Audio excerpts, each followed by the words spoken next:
Salutation, statistic supporters. This is a stats MR returning with another presentation. Just like that. For today's video, I will be going over some statistics from the OECD related to research and development, abbreviated as R&D from here on out, as a percentage of GDP or gross domestic product. The range, which is the max minus the min. Okay, and then before that, consist as R&D expenditure and the data. This is the definition. So, research and development R&D comprise creative work undertaken on a systemic basis to increase the stock of knowledge, including knowledge of man, culture, and society, and the use of this knowledge to devise new applications. R&D covers three activities: basic research, applied research, and experimental development. Basic research is experimental, or theoretical work undertaken primarily to acquire new knowledge of the underlying foundation of phenomena and observable facts without any particular application or use in view. Applied research, the second facet, is also original investigation undertaken to acquire new knowledge. It is, however, directed primarily towards a specific practical aim or objective. And the third component, experimental development, is systemic work drawing on existing knowledge gained from research and or practical experience, which is directed to producing new material, like new processes, systems, and services, or to improving substantially those already produced or installed.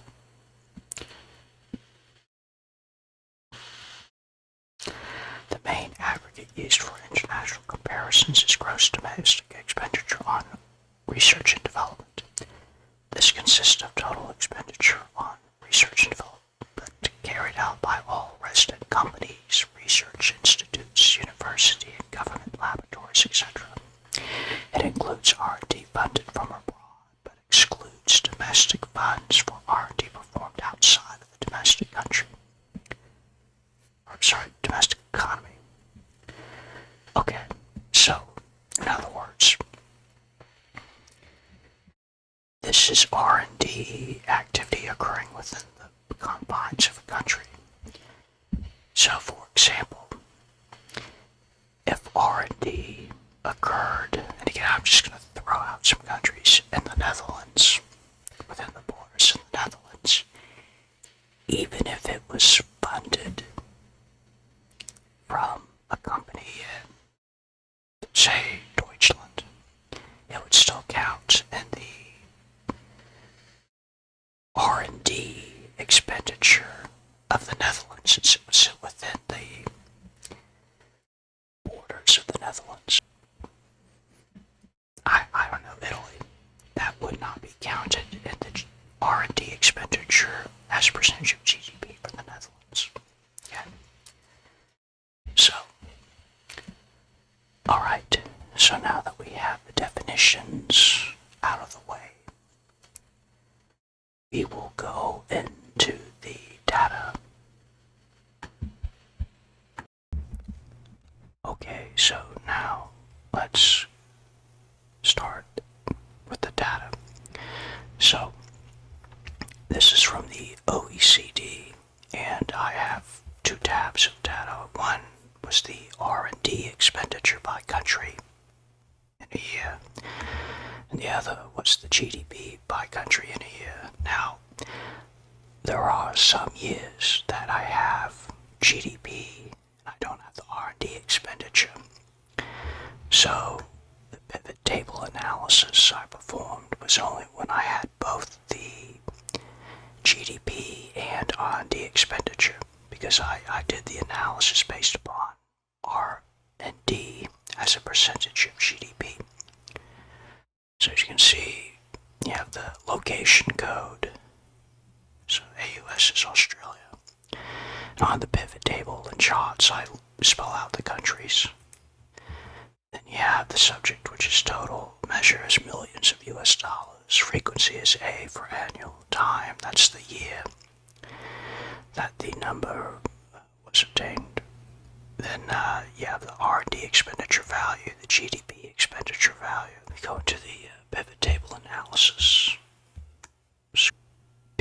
Or minimum percentage of GDP that was expensed on our research and development. The maximum percentage of GDP that was expensed on research and development. The range, which was the max minus the min. The average of the GDP expenditure on R&D for that country, the standard deviation, the lower outlier threshold, and the upper outlier threshold. So then I filtered. So if it was red, that meant it was a lower outlier threshold. So for example, Canada, 1 year, spent 1.258% of its GDP on research and development. Now if we look at the average, it was 2.144. Standard deviation at 0.354. So if you take the lower, so if you take the mean, column J, and subtract 2.5 times the standard deviation, you have 1.258, which matches 1 year. So 1 year they tied the lower outlier threshold. I highlighted in green if it was a positive outlier threshold. I'm trying to see if there are any other. So there are 2 outlier thresholds. So South Africa 1 year had 1.41. As you can see, their upper outlier threshold was 1.387.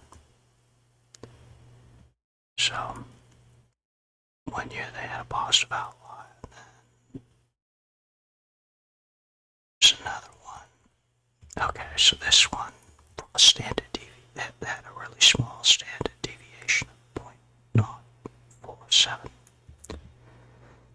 Okay. So then I filtered.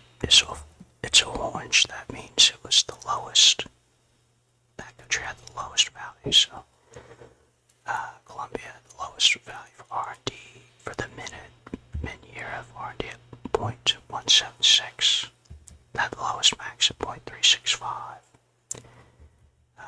Chile had the lowest range at 0.147. And Colombia had the lowest average at 0.228. And then Chile had the lowest standard deviation at 0.039. Go into the maximums. So the max for the highest min, if that makes sense, was Japan at 3.155. The highest max was Great Britain at 0.3 or 0.5378. The highest range was Great Britain, so they had the biggest difference between their maximum year and their minimum year at 0.3719. The highest average was Israel at 0.4099. Standard deviation was, again, highest percentage of GDP spent on R&D by country. And again, this is the average. So again, you have Israel, which was the only country above 4%. You have some closely, say Switzerland was 3.89. Sweden was 0.3895. United States was 3.594.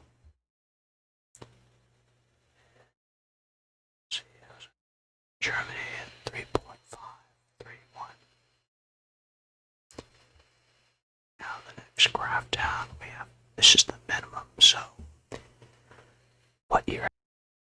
See, Israel at 2.898, Switzerland 2.98, Sweden 2.876, and the United States 2.745.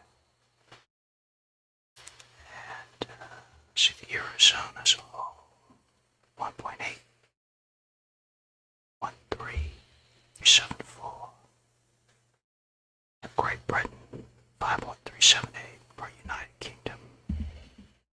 So I don't know why the OECD has the abbreviation of Great Britain to the United Kingdom, but it is what it is. Okay, Israel 5.365. So Sweden and the United States above 5%.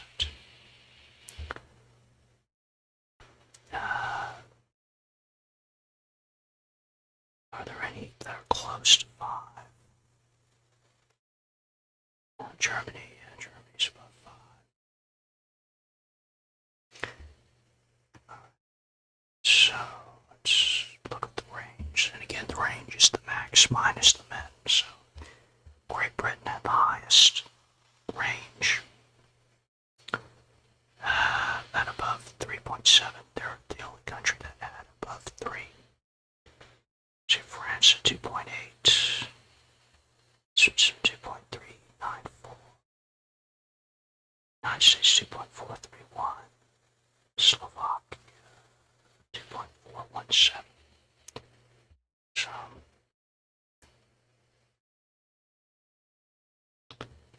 and this, so instead of looking by country, this looks by year. So it looks at the average percentage of GDP spent on research and development for a whole year. And what I was looking for, I wanted to see, is the expenditure on research and development is increasing or decreasing over time. And generally it's been decreasing over time. So if you look at 1981, it was 3.166, which actually was the highest year. And it kind of declined into the mid-80s, then it picked back up to above 3. Decline. You can see in the early 90s, it was about 2.5 for a high mark, and it declined into the early 2000s at around 2%. And it declined into 1.75 area in the mid-2010s, and then for 2022, it's way below. Now, when I looked for this, I filtered by the year. So, country, Canada, that's submitted its data. So, my guess is that it won't be as low as what it's showing now once more countries submit their data. I guess Canada really got its expenditure on research and development, and that's what led to the low value. And they're the country that's reported so far. So that's just limited. We're kind of limited into the, based upon the data that's available right now.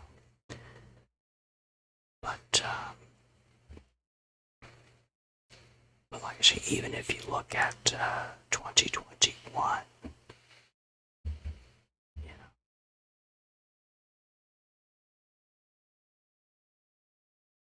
2021 slight uptick, 1.8, 2020 to 1.9. So who knows? I don't expect the final 2022 number to be that low. I expect it to be around the trend line like these other figures. Maybe it goes slightly above. Let's say it was slightly above. In 2021, when you at the pattern, once it goes above the trend line, it stays there generally for about 4 or 5 years. So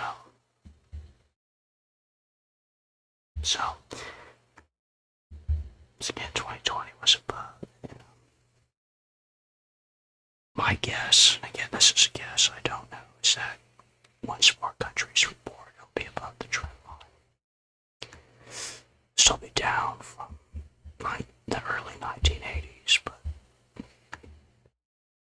okay. Now if I wanted to filter, I see who had the largest decrease.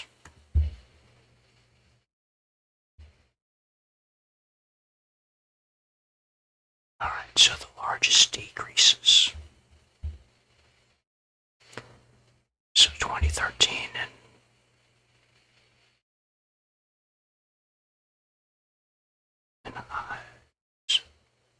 negative 0.86 and a negative 0.79 in 1994. Great Britain had a decrease of 0.887 in 1983. Now let's look at what years had for a particular country had the highest increase, the biggest increase. Okay. So the biggest increases look like Switzerland, 1986 at a 0.75 increase. Great Britain in 2014 had a 0.64 increase, and Estonia in 2011 had a 0.64 increase. So it's interesting. I say I'm looking into some other topics. Like I said, I was looking into the Major League Baseball, if there's any correlation between number of players in the All-Star game and the team making the postseason. I had trouble coming up with some good data for that, or a good source, so I'm going to have to keep looking, see if that's possible. But anyway, this is A Stats MR, hoping that your efforts are positively correlated with results. So